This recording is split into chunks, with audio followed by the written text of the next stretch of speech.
Alright, picking up where the first video left off, since my phone quit recording and I did not know it. A couple of ways to ensure a package is installed and they will have a better chance of staying is drone comb, especially brood comb.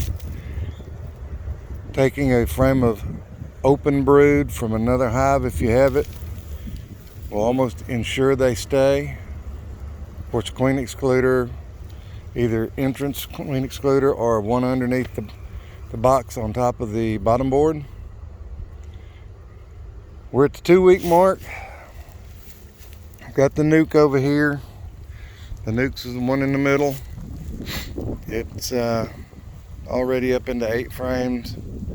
The package is, she's got, I gave them all drone out comb. The package has, I think, 6 frames of brood now. Of course, the difference is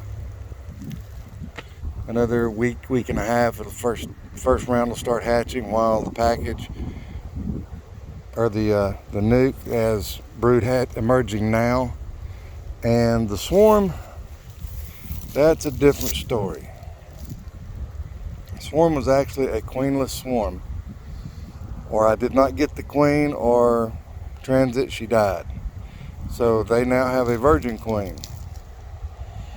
We're still going to let this roll and see what happens. That's just a quick update. And as last video, right as I was getting ready to start the video, a train comes by. So I'm good at picking the train times. That's where we stand right now. We've got the nuke, the package, and the swarm. Even though the swarm has a virgin queen, they're not nasty or anything. But that's our quick update on the project for this year. Thanks for watching.